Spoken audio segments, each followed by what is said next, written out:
Okay, we are live. Good morning, everyone. Today's session is going to be really helpful, and it's led by Dr. Namrata from Apollo Cradle and Children's Hospital.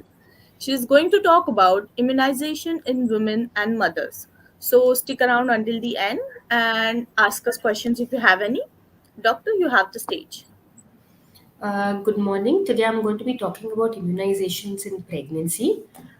We all know that women need immunization in pregnancy because it protects the pregnant woman and the baby inside with the help of passive immunity.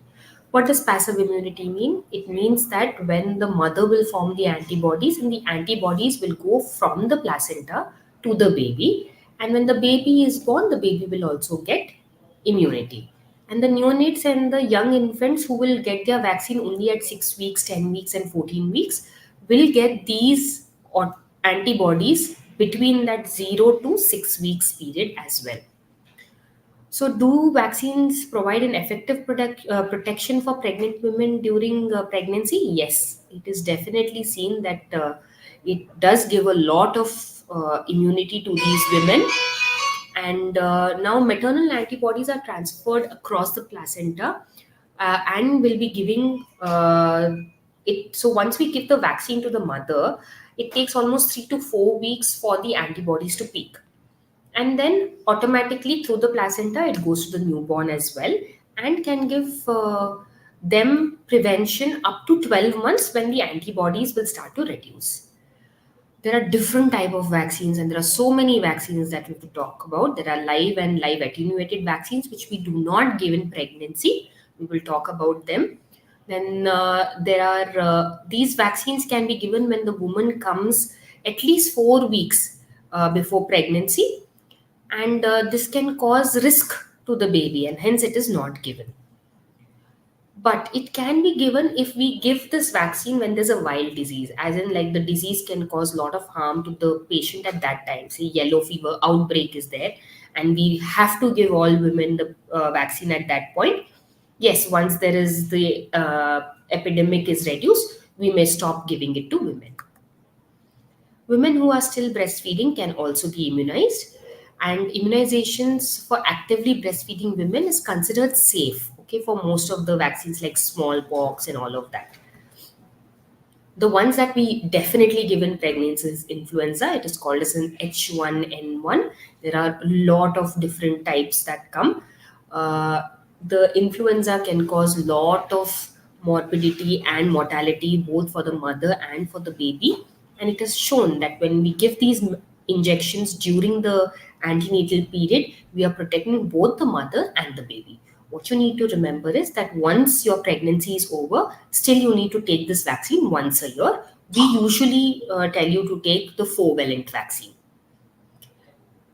We can give pertussis. We have seen that there's an increased number of pertussis in Canada. We don't have an Indian study as of now. We give it in the form of a Tdap, that is called as a Boostrix. T stands for tetanus, D for diphtheria, and P for pertussis. We don't give it usually in the first trimester. Usually it is given after 20 weeks of pregnancy. So ideally, because through RCOG we know that we should give it between 27 to 36 weeks. All right, and then pertussis is supposed to be given to if you're anticipating regular contact with an infant which is less than 12 months, you must take the Tdap irrespective of when you've taken the vaccine last. Hepatitis B vaccine can also be given in pregnancy and infants and has got no ill effects. Hepatitis B is to prevent hepatitis B infection where there's a high risk of maternal to fetal transmission.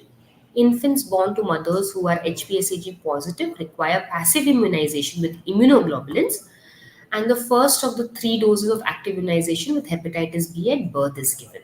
And then we give it at 1 month and 6 months. Other vaccines recommended for protection of pregnant women is hepatitis A vaccine, tetanus vaccine, meningococcal vaccine only when there is an outbreak, and a pneumococcal vaccine. Rabies, we should avoidance of risk should be considered, and pre-exposure immunization should not be delayed. Okay, if pregnant woman has had a potential exposure to rabies, post-exposure prophylaxis can be given along with an IgG, which is immunoglobulins are already given.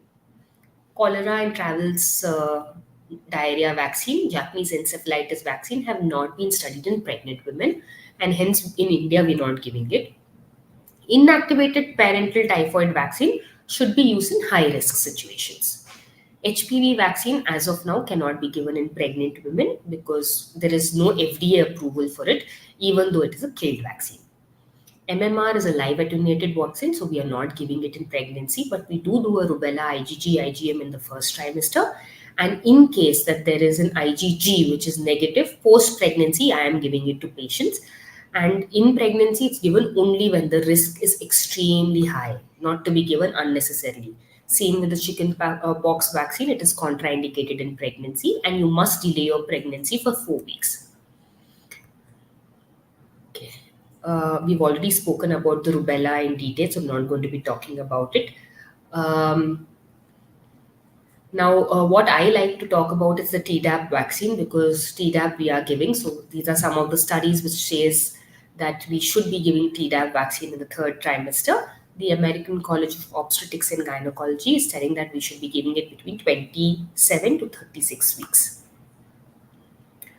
The CDC also tells that the level of pertussis antibodies will decrease over time, and so you should be offered in every pregnancy one shot at least.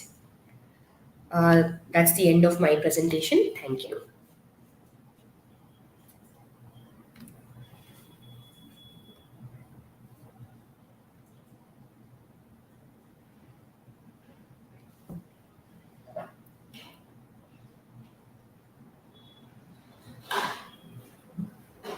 I don't think there are any questions, right? Ask them if I can just log off.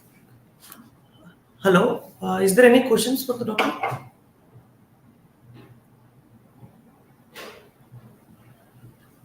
You want to say? No. Okay. Thank you so much. See you for the next session then. Bye. How do you log off?